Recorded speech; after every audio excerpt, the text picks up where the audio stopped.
The clink of fine silver against bone china was the only music inside Aurelia, a symphony for New York's gilded class. Through it all moved Chloe, a waitress with frayed hopes and invisible scars, a ghost in a world that refused to see her. She knew this realm of staggering wealth was a fortress, its pristine walls built on crushing secrets. Tonight, the architects of that fortress, the formidable Blackwood family, sat at her assigned table. She had mentally rehearsed this single moment for 10 agonizing years. This wasn't about simple revenge. It was for a truth buried so deep, only a silent language could possibly unearth it. Her hands, steady and waiting by her side, were about to detonate a quiet bomb in their flawless, curated world. The air in Aurelia was thick with the scent of money and truffle oil. It was a place where conversations were conducted in hushed, conspiratorial tones, and a dropped fork echoed with the force of a public scandal. Chloe had learned to navigate this world with practiced invisibility. For 2 years, she had been a part of the restaurant's impeccable machinery, her movements economical, her smile a polite, impenetrable mask. Her uniform was starched, her shoes were sensible but worn at the soles, a quiet testament to the miles she walked each night between an unforgiving city and this bubble of opulent denial. Tonight, however, was different. The usual low hum of the dining room had been replaced by a palpable tension, a current of electricity that followed the entrance of one particular party, Nathaniel Blackwood. His name was a headline, a brand, a weapon. He was the CEO of Blackwood Industries, a titan of finance who had inherited not just a fortune, but a dynasty built on ruthless acquisitions and whispered backroom deals. He moved with the predatory grace of a man who had never been told no, his tailored suit clinging to his frame like a second skin of pure authority. But it wasn't just Nathaniel who commanded the room's attention. With him was his mother, Eleanor Blackwood, the family's silent, enigmatic matriarch. Draped in pearls and a charcoal gray dress that seemed to absorb the light around her, she was a portrait of tragic elegance. Her face, though lined with the delicate map of age, held a profound and distant sorrow in her sharp, intelligent eyes. She didn't speak. She hadn't spoken a word in over 30 years. Eleanor Blackwood was deaf. Chloe watched them from her station near the kitchen, her heart a frantic drum against her ribs. She felt the familiar, bitter bile rise in her throat. She knew them, not from the society pages or the business news, but from a life that had been stolen from her. She knew the way Nathaniel's jaw tightened when he was impatient, a trait he'd inherited from his father. She knew the way Eleanor's fingers would subtly trace the patterns on the tablecloth, a nervous habit from a time long past. Their reservation had appeared on the evening's roster under a simple B, but the entire staff knew who that meant. Mr. Dubois, the maitre d', had pulled Chloe aside earlier. "Table 7, Chloe, the Blackwoods. Mr. Blackwood will handle everything. Do not, under any circumstances, address his mother directly. Be quick. Be invisible. No mistakes." His words were a warning, but to Chloe they were a challenge. Do not address his mother directly. It was the same command the world had given her father, the same command that had eventually broken him. As she picked up the leather-bound menus, their weight felt like stones in her hands. She smoothed down her apron, a futile gesture, and walked towards table 7. The journey across the plush carpet felt like crossing a minefield. The eyes of every other diner followed her, their curiosity piqued. "Good evening, Mr. Blackwood," Chloe said, her voice even and professional, betraying none of the storm raging within her. "Welcome to Aurelia." Nathaniel didn't look up from his phone. He waved a dismissive hand. "We'll have the tasting menu, the reserved wine pairing, and a bottle of the San Pellegrino, that's all." He hadn't even glanced at her. He was speaking for his mother as if she were a piece of luggage, an accessory to his power. Chloe's gaze flickered to Eleanor. The older woman was staring out the vast window at the glittering Manhattan skyline. But there was no wonder in her eyes, only a vacant resignation. Her hands lay still in her lap, her posture rigid. She looked like a queen imprisoned in a tower of her own wealth. Chloe saw the faint, almost imperceptible tremor in her left hand, the subtle clenching of her jaw. It was a look Chloe recognized intimately, the silent scream of someone who was present but unheard. seen but not acknowledged. The system was designed to erase Eleanor, to make her a beautiful, silent ornament. Her son, her protector, was her primary warden. He spoke for her, ordered for her, and existed for her, ensuring she never had to inconvenience the hearing world with her silence. And in doing so, he rendered her completely and utterly voiceless. Chloe placed the water glasses down with meticulous care. The cool glass was a grounding force against the heat rising in her chest. For 10 years, she had dreamed of this confrontation. She had imagined screaming accusations, throwing plates, causing a scene that would shatter the pristine facade of the Blackwood name. But as she stood there, watching Eleanor's quiet suffering, she knew that noise was not the weapon she needed. Her father had taught her that the most powerful words were the ones that were never spoken aloud. She took a deep breath, the scent of expensive perfume and roasted duck filling her lungs. This was it. The moment the past would finally collide with the present. She turned her body slightly, angling herself so she was squarely in Eleanor Blackwood's line of sight, and prepared to break every rule she had been given. Nathaniel was already deep in a hushed but intense phone call, his back partially turned to the table. He had dismissed Chloe, the waitress, as completely as he had dismissed his mother's agency. He saw her as furniture, a functional object in the grand theater of his evening. It was the opening Chloe had been waiting for. She met Eleanor's gaze across the table. For a fleeting second, the older woman's eyes registered surprise. The staff at places like this were trained to be peripheral, to never make direct, prolonged eye contact. Chloe held her stare, offering a small, almost imperceptible nod. She saw a flicker of curiosity in Eleanor's deep blue eyes, a spark in the embers. Chloe's hands, which had been clasped behind her back in a posture of servitude, came forward. They moved not with the brusque efficiency of a waitress, but with a fluid, deliberate grace. Her fingers began to dance in the air between them, shaping thoughts into form. It wasn't the standard, textbook American Sign Language that one might learn in a community college course. It was a more personal, nuanced dialect, full of the kind of shorthand and specific classifiers that only develop between two people who have spent a lifetime communicating without sound. Her hands first formed a question, simple and polite. "Is the water to your liking?" Eleanor's posture changed instantly. The rigid stillness dissolved. Her eyes widened, not in shock, but in pure, unadulterated disbelief. Her head tilted, and she leaned forward ever so slightly, a statue coming to life. Her own hands, which had been resting dormant in her lap, twitched with a long-forgotten impulse. She looked from Chloe's face to her moving hands and back again, her expression a whirlwind of confusion and dawning wonder. Who was this girl? Nathaniel, still engrossed in his call, remained oblivious. The low murmur of the restaurant provided the perfect cover for the silent, seismic event unfolding at his table. Chloe pressed on, her movements becoming more confident. She didn't wait for a reply to the first question. She knew that was just the key to the lock. Now she would open the door. Her hands moved again, this time with a meaning so specific, so personal, it was like a secret password. The signs were swift, a complex narrative in a few gestures. She signed a name that had been forbidden, erased from the Blackwood family history for 2 decades. Robert, she signed, her fingers spelling the name with sharp, precise movements. Then she added a flourish, a sign that was not in any dictionary. Her hand mimicked the shape of a large, round flower, then swept in an arc, a gesture for the color blue. She followed it with the sign for give and pointed directly at Eleanor. The full sentence, unspoken but deafeningly clear, was, "Robert. He used to bring you the blue hydrangeas." The effect on Eleanor Blackwood was instantaneous and devastating. A sharp, audible gasp escaped her lips, the first sound anyone in the restaurant had heard her make. Her perfectly manicured hand flew to her mouth, her eyes flooding with tears. The polite mask of the society matriarch crumbled, revealing the raw, unguarded face of a woman who had just seen a ghost.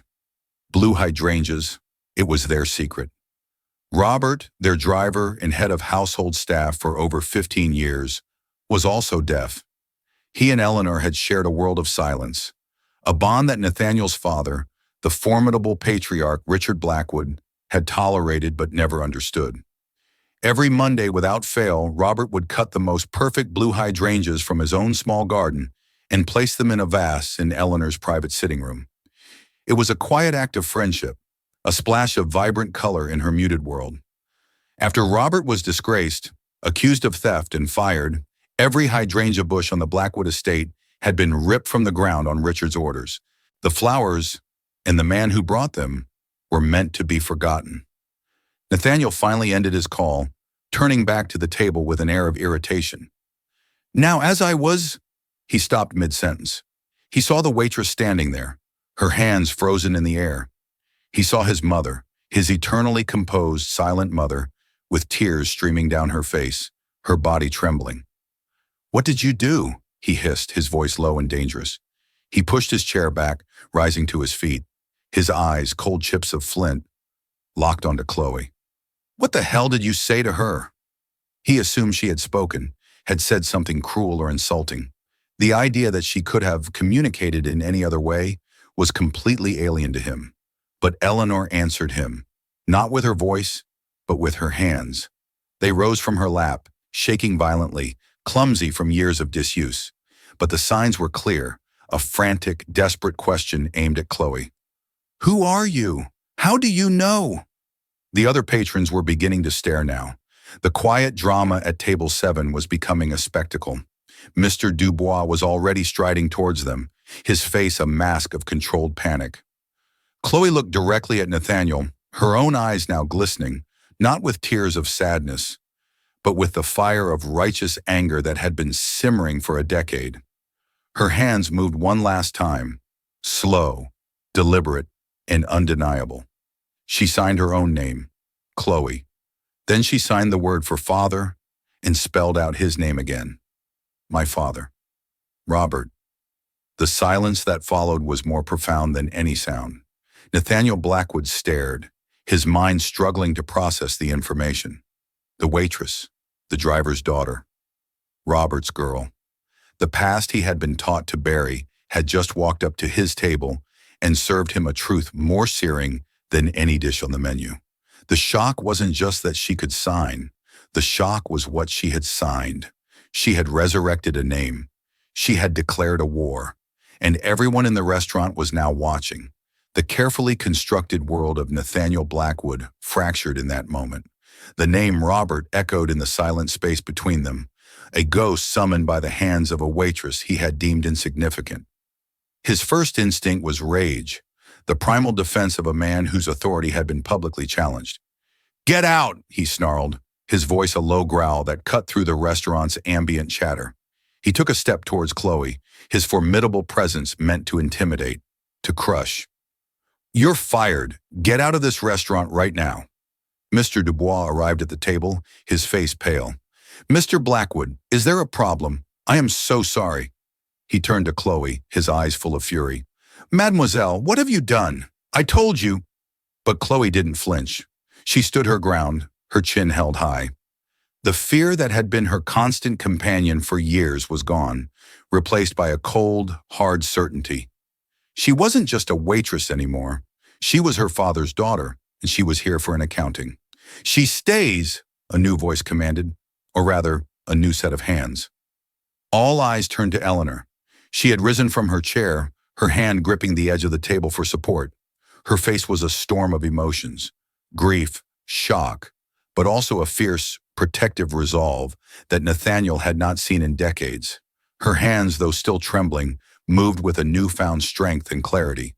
She signed again, her gaze locked on her son. Nathaniel stared at his mother as if seeing her for the first time.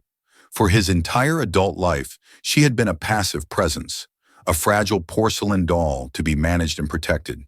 He made her decisions, curated her life, and silenced her silence. Now she was defying him, communicating with a volition he thought had long since withered away. And she was doing it in defense of this girl, the daughter of the man who had supposedly betrayed their family. "Mother, this is inappropriate," he said, his voice tight with controlled fury. "This woman is a nobody. She is deliberately trying to upset you. She's probably looking for a payout." Eleanor's hands flew up, her movements sharp and angry. She signed, her expression pleading with him to understand the significance of the gesture. The mention of the flowers seemed to pierce Nathaniel's armor of indignation. A flicker of a long-forgotten memory crossed his face. A vague image of his mother, younger and happier, arranging blue blossoms in a vase. It was a piece of a puzzle he had never bothered to solve. "This is not the time or the place," he insisted, his composure beginning to fray as he felt the eyes of the other diners on him. The Blackwood family did not air their secrets in public. Chloe saw her opportunity. "Your mother is right, Mr. Blackwood," she said, her voice clear and steady. "But so are you. This is not the place." She looked from Nathaniel's enraged face to Eleanor's hopeful one. "My shift ends in an hour. I live at 542 West 49th Street, apartment 3B. If you want the truth about what happened to my father, the man who served your family loyally for 15 years, you will come and find me." With that, she turned on her heel and walked away, leaving a stunned silence in her wake. She didn't wait for Mr. Dubois to fire her. She knew her career at Aurelia was over. But it didn't matter. A 2-year job was nothing compared to a 20-year injustice. Back at the table, the family was in turmoil. Eleanor sat back down. Her entire demeanor changed. The resignation was gone, replaced by a stubborn fire. She signed emphatically to her son. "Don't be ridiculous, Mother," Nathaniel snapped, his patience exhausted. "We are not going to some waitress's hovel in Hell's Kitchen. This is a scam. I'll have Sterling look into it in the morning." Mr. Sterling. The name was another key.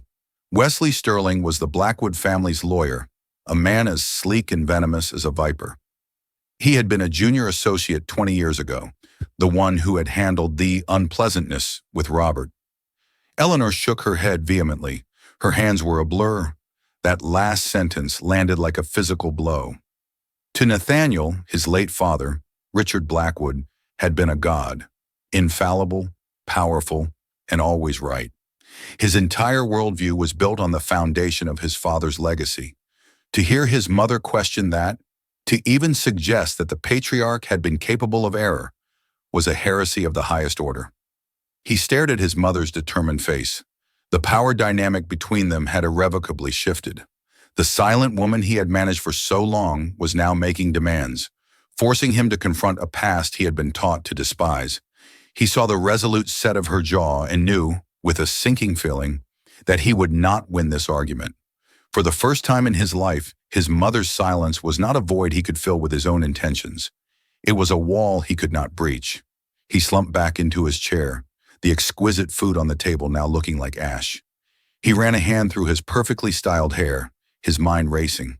The waitress, Chloe, he could see her father's face now, a faint, hazy memory of a kind man with gentle eyes who always had a piece of candy for him as a boy. A man they had all called a thief.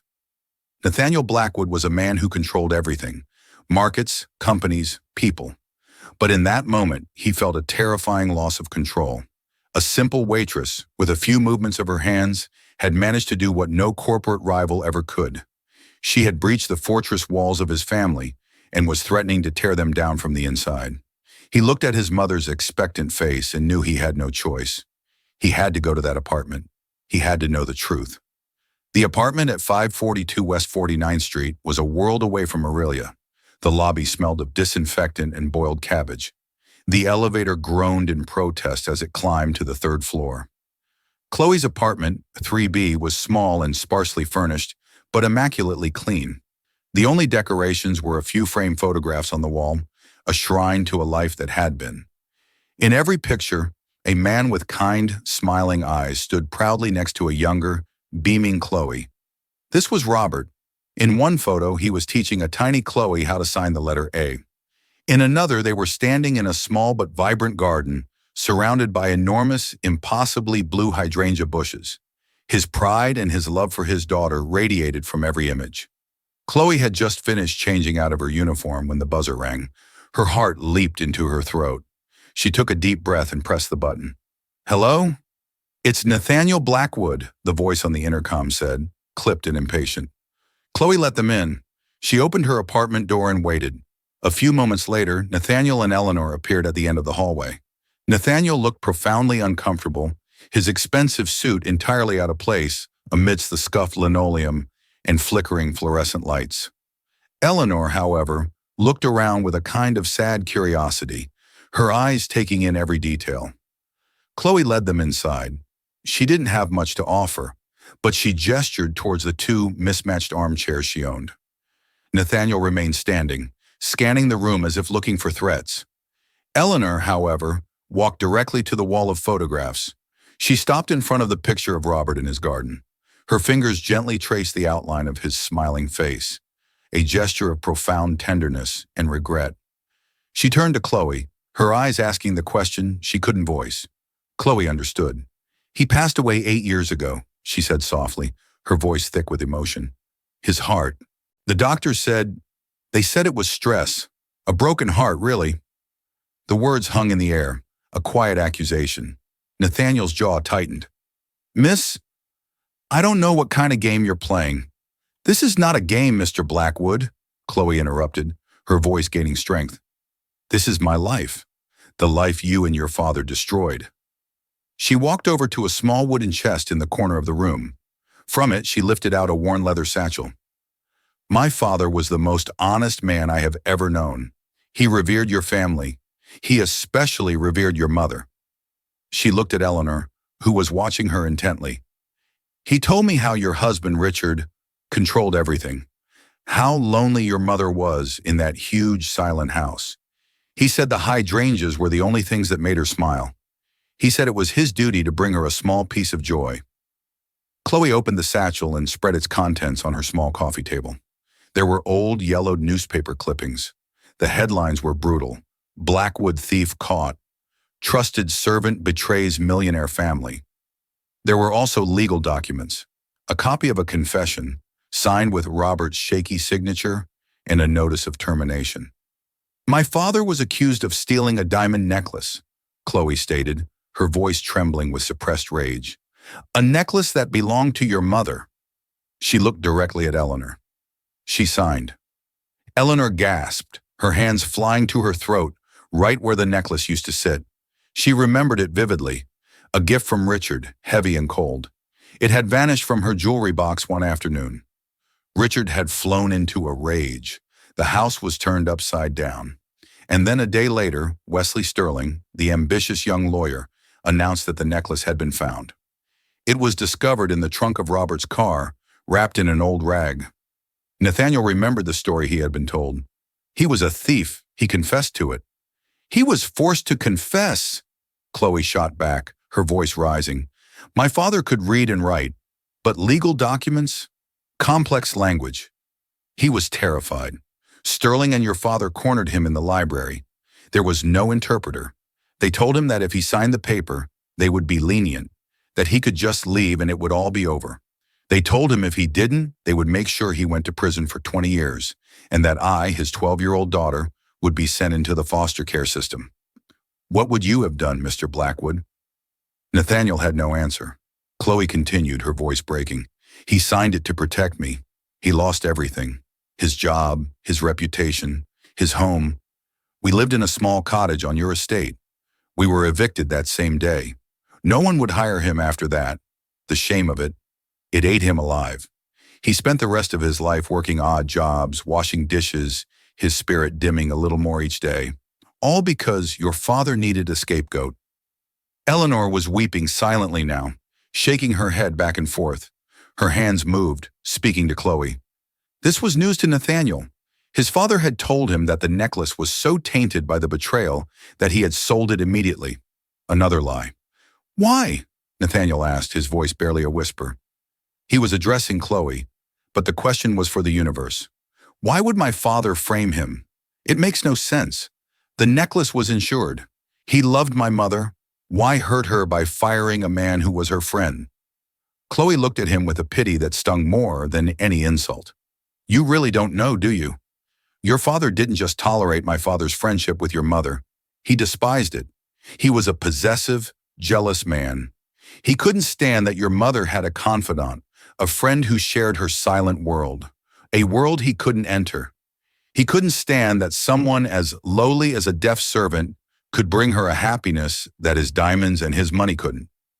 She paused, letting the weight of her words settle in the small room. It was never about the necklace, Mr. Blackwood. It was about power. Your father saw a bond he couldn't control, so he severed it in the cruelest way imaginable. He didn't just fire my father. He annihilated his honor. He made sure my father could never come near your mother again. The story, in all its ugly, heartbreaking detail, finally lay bare. It wasn't a story of theft, but of jealousy and cruel power. Nathaniel looked from Chloe's tear-streaked, defiant face to his mother's heartbroken one. The foundation of his life, the pristine image of his infallible father, was crumbling into dust. The lie he had lived with for 20 years was unraveling, and he was tangled in its threads. The atmosphere in the small apartment was heavy with the weight of 20 years of unspoken truths. Nathaniel, for the first time in his life, was utterly speechless. He sank into the other armchair, the swagger and authority draining out of him, leaving behind a man lost and adrift. He looked at his mother, truly looked at her, and saw not a fragile dependent, but a woman who had carried this secret sorrow alone for 2 decades. Eleanor, however, seemed to be drawing strength from the painful revelations. The floodgates of her memory had opened, and with them came a renewed sense of purpose. She wiped her tears with the back of her hand and turned her full attention to Chloe. Her hands began to move, no longer clumsy, but filled with a desperate energy. She signed. She then looked at Nathaniel, her expression hardening. A new thought began to form in Chloe's mind, a sliver of hope in the darkness. Frame up this elaborate... It would have cost money, she said, thinking aloud. Payoffs, maybe. Something to make the evidence appear. If there was a transaction, your father would have recorded it. He was too arrogant to think anyone would ever dare to check. Nathaniel looked up, his mind slowly shifting from personal turmoil to the familiar territory of logic and strategy. The study at the estate, it's been kept exactly as it was when he passed away. A museum to him. The vault is behind the portrait of my grandfather. I'm the only one with the code. A fragile, unspoken alliance began to form in the cramped living room. An alliance between 3 people bound by a single lie. The grieving daughter seeking justice, the son whose world had been upended, and the matriarch who had finally found her voice. Eleanor signed with fierce determination. Nathaniel hesitated. Sterling practically runs the company's legal department. If he gets wind of this, he will bury it, Chloe finished for him, her voice cold. Just like he buried my father. Wesley Sterling was the architect of this lie. Your father was the client. Don't you want to know the whole truth? Don't you want to know what kind of man your mentor really is? Her words struck a nerve. Nathaniel had always looked up to Sterling, seeing him as a shrewd, loyal advisor who had served his father faithfully. Now he had to confront the possibility that Sterling's loyalty was not to the Blackwood family, but to its darkest secrets. The decision was made. The unlikely trio left Chloe's apartment and got into Nathaniel's sleek black car, a stark contrast to the gritty neighborhood. The ride to the Blackwood estate in Westchester was silent, each person lost in their own thoughts. Chloe stared out the window at the city lights blurring past, feeling a terrifying mix of hope and dread. She was about to enter the lion's den, the very place that had destroyed her family, in the company of the lion's own son. When they arrived, the sprawling stone mansion loomed against the night sky, a monument to a fortune built on secrets. The air was cold and crisp. As they walked through the grand, marble-floored foyer, Chloe felt a chill that had nothing to do with the temperature. This was the house where her father had been broken. Nathaniel led them to his father's study. It was a cavernous room, paneled in dark mahogany and lined with floor-to-ceiling bookshelves. A massive desk sat in the center, and on the far wall hung a stern, oil-painted portrait of a formidable-looking man, Nathaniel's grandfather. The room smelled of old leather, polish, and secrets. Eleanor walked to the fireplace, her hand resting on the cool marble of the mantelpiece. She pointed to a specific spot. She signed. Nathaniel went to the portrait. With a deep breath, he swung it open on a hidden hinge, revealing a state-of-the-art steel vault door with a digital keypad.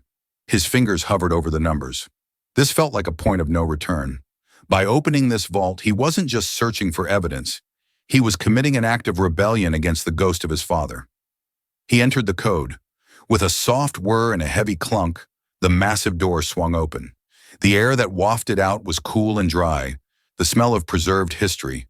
The vault was lined with safe deposit boxes, shelves of documents, and velvet-lined trays of jewelry. "The necklace," Chloe whispered.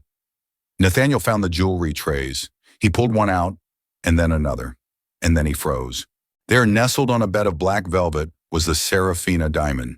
It was a magnificent piece, a cascade of brilliant stones with a massive pear-shaped diamond at its center. It was breathtakingly beautiful, and it was the weapon that had murdered her father's spirit. Eleanor touched it with a trembling finger, then recoiled as if it were hot. She signed, her face a mask of horrified grief, but Chloe's attention was elsewhere.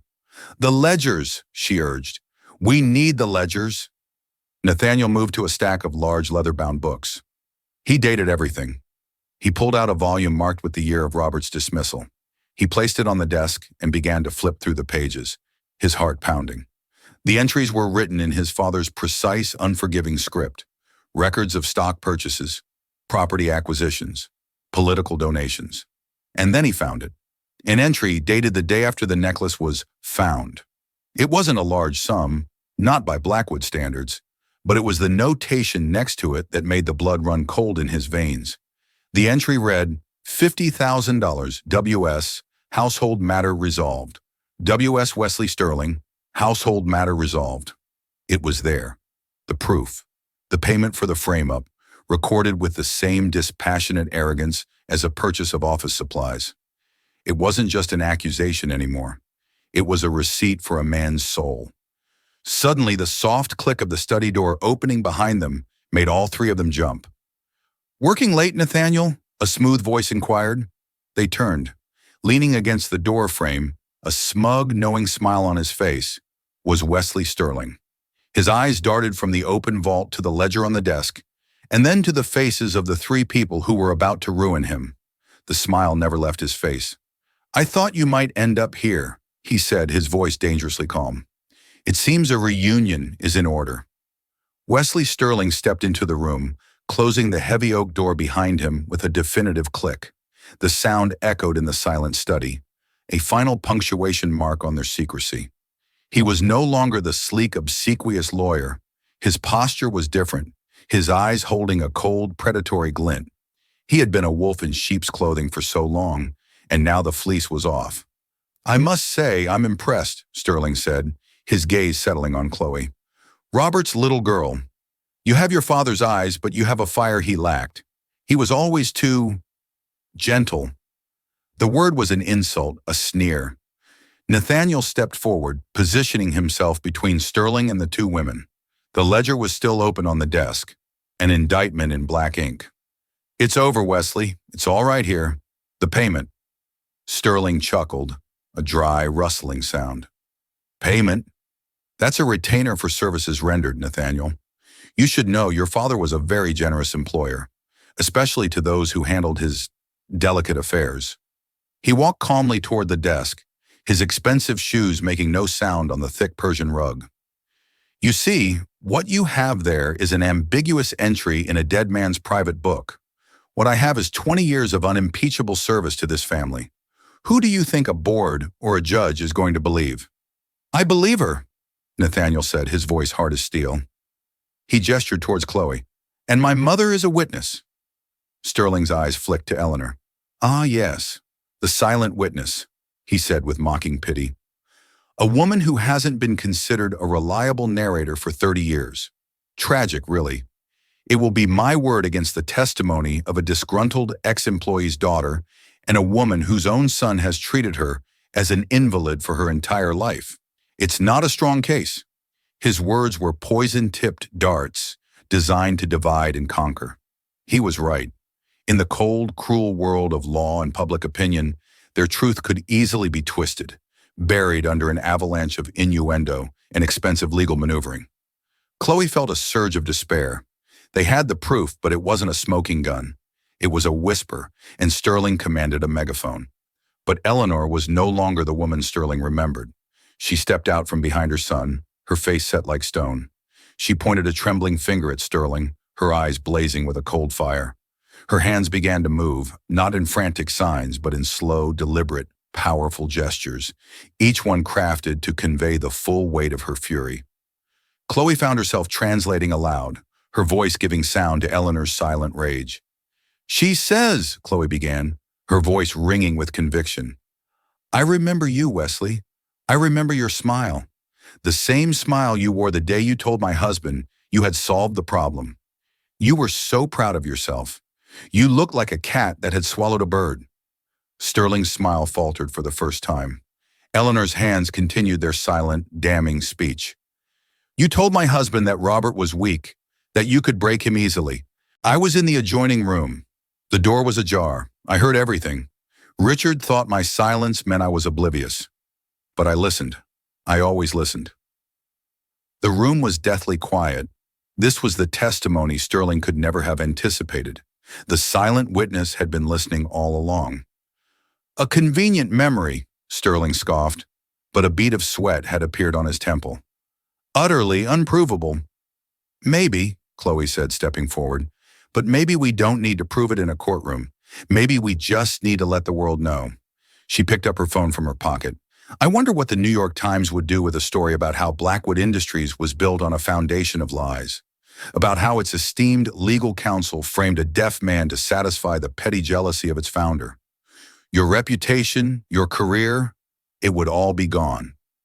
It was a bluff, but a powerful one. Sterling's entire life was built on his reputation. He lunged for her, his composure finally shattering.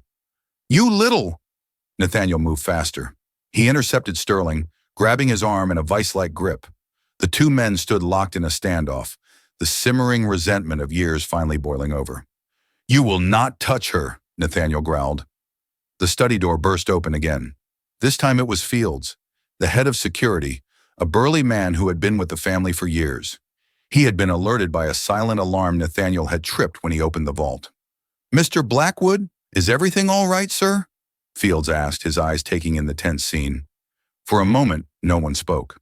The future of the Blackwood legacy, of Chloe's quest for justice, of Wesley Sterling's career, all hung in the balance, waiting for Nathaniel's next words. He looked at Sterling, whose face was contorted in a mask of desperate rage. He looked at his mother, standing tall and defiant, and he looked at Chloe, who met his gaze with an unwavering strength that mirrored her father's. He had spent his life upholding his father's legacy. Now he realized his true duty was to correct it. "Fields," Nathaniel said, his voice calm and resolute, "Mr. Sterling will be leaving the premises. He is no longer employed by this family or any of its companies. Escort him out. He is not to take anything with him." Sterling stared at him in disbelief. "Nathaniel, you can't be serious. Think of the scandal. Think of what your father would—" "I am thinking of what my father did." Nathaniel cut him off, his voice echoing with a finality that left no room for argument. "And I am choosing to be a different kind of man. Now get out of this house." Defeated, Sterling seemed to shrink. The power he had wielded for so long was gone. As Fields took his arm, Sterling shot one last venomous glare at Chloe. "You'll regret this," he spat. Chloe simply watched him go, her expression unreadable. She hadn't won with a shout, but with a whisper. She hadn't used a weapon, but a memory. As the study door closed, leaving the three of them alone again, with the open vault and the open ledger, a profound silence descended. It wasn't a silence of absence or oppression anymore. It was a silence of peace, of truth, and of a debt that was finally, after 20 long years, beginning to be repaid. The days that followed the confrontation in the study were a quiet storm of change.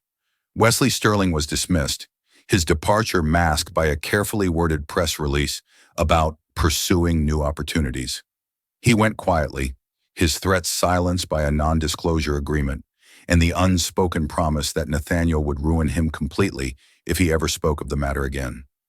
The balance of power had shifted, and Sterling knew it. For Nathaniel, the world looked different. The towering figure of his father had been reduced to mortal, flawed dimensions. He spent days in the study, poring over the old ledgers, uncovering not just the payment to Sterling, but a pattern of ruthless behavior he had once mistaken for strength. He was dismantling the myth of Richard Blackwood, and in its place he had to decide what kind of man he himself would be. His first act was to sit down with Chloe, not in her small apartment or his grand mansion, but on a neutral park bench overlooking the Hudson River. Eleanor was with them, a quiet but essential presence. "I can't undo what was done," Nathaniel began, his voice heavy with a humility Chloe had never thought possible from him.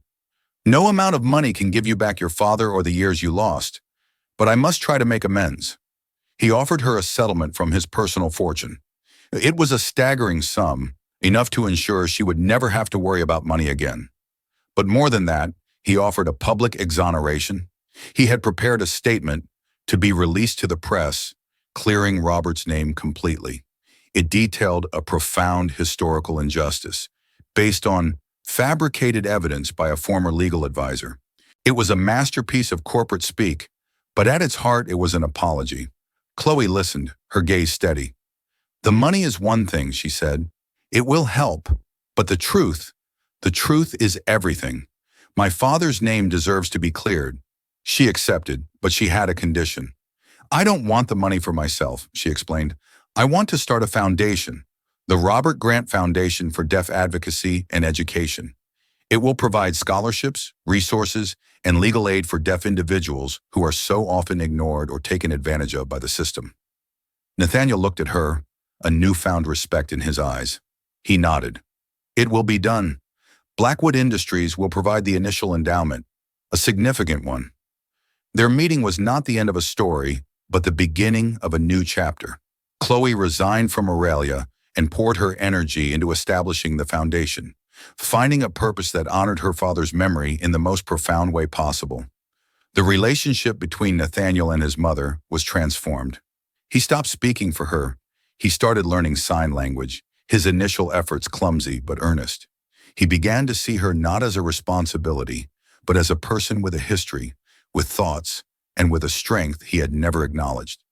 They would spend hours together, Eleanor recounting stories of her life, of her friendship with Robert, filling in the silent gaps of her son's understanding. The great quiet house began to feel less like a museum and more like a home. Several months later, on a crisp autumn afternoon, Chloe, Nathaniel, and Eleanor stood together in a newly landscaped section of the Blackwood Estate Gardens. The air was cool, and the leaves were turning shades of gold and crimson. In the rich soil before them were dozens of newly planted bushes. Chloe knelt down, patting the earth around the base of a small plant. Eleanor knelt beside her, her gloved hands doing the same. Nathaniel remained standing, watching them, a quiet observer of this healing ritual. Eleanor looked at Chloe, a soft smile on her face. Her hands moved with the easy grace that had now fully returned to them. She signed. Chloe nodded, a single tear tracing a path down her cheek. "Yes," she whispered, "he would have." She looked at the small, hopeful plants that would, come summer, produce an explosion of vibrant, impossibly blue hydrangeas. They were planting a garden, but they were also rebuilding a legacy. It wasn't about erasing the past, but about honoring it, about letting its truth finally, after a long and silent winter, bloom. A year had passed. On the grounds of the Blackwood estate, the garden planted in tribute to Robert had thrived beyond all expectation. The hydrangea bushes were heavy with blossoms, their blue heads so deep and vibrant they seemed to have absorbed the color of the sky itself. They were no longer just flowers. They were a living testament to a truth that had finally been allowed to grow in the light. But the real garden was blooming in a renovated warehouse in the city. Tonight was the official opening gala for the Robert Grant Foundation for Deaf Advocacy and Education. The space, once cold and industrial, was now filled with warmth, art, and the lively hum of 100 conversations, both spoken and signed. It was a symphony of communication, a place where silence was not an absence, but a language rich with nuance and expression. At the center of it all stood Chloe. She was no longer the invisible waitress from Aurelia. Dressed in a simple but elegant navy blue dress, she stood at a podium, a quiet confidence radiating from her. She looked out at the diverse crowd, deaf artists, hearing philanthropists, young students, and seasoned advocates, and began to speak. Beside her, a large screen showed a live feed of her hands as she signed her speech, ensuring her message was accessible to every person in the room. "My father Robert was a gentleman," she began, her voice clear and strong. "The world saw his silence and mistook it for weakness. They saw his kindness and mistook it for simplicity. But his legacy is proof that a quiet life can have the loudest echo. This foundation is that echo. It is here to ensure that no one is ever made to feel voiceless, that every hand has the power to be heard, and that integrity is a language we must all learn to speak." Near the back of the room, Nathaniel Blackwood watched, not as a benefactor demanding recognition, but as a humble witness. He had shed the armor of arrogance he once wore, and his face held a quiet, contemplative expression. He saw his mother Eleanor seated at a table near the front. She was not the tragic, isolated figure of a year ago. She was radiant, her hands a blur of animated conversation as she shared a story with a group of young deaf students, her eyes sparkling with a joy he hadn't seen since he was a small boy. She was finally completely home. After the speeches, Chloe made her way through the crowd and joined Nathaniel and Eleanor. The three of them stood together for a moment, observing the vibrant community they had helped build. Eleanor reached out and took Chloe's hand. She looked from Chloe's face to her son's, and then her own hands began to move, crafting a message meant for them both. She signed, a gentle smile gracing her lips. Nathaniel's eyes welled with tears. He simply nodded, unable to speak. Chloe squeezed Eleanor's hand. The debt had been paid not with money, but with this, with transformation, with community, with a future her father could never have imagined. His name was no longer a synonym for shame, but for hope. His silence had been turned into 1,000 vibrant voices, creating a garden more beautiful than even he could have ever planted. The story of Chloe, Eleanor, and Nathaniel reminds us that true strength is not found in the volume of one's voice, but in the courage to speak one's truth, even if it's with silent hands. It proves that justice, no matter how long it is buried, can be unearthed by the unwavering determination of a single person. One woman, armed with a forgotten language and the unshakable memory of her father's honor, challenged an empire of secrets and reshaped the future for everyone involved. If this powerful story of resilience, truth, and the beautiful complexity of communication has moved you, please help us share it. Hit that like button to spread this message of hope. Share this video with someone who needs to see that even the quietest among us can spark the loudest change. And be sure to subscribe to the channel for more unforgettable stories that will restore your faith in the power of the human spirit. Thank you for listening.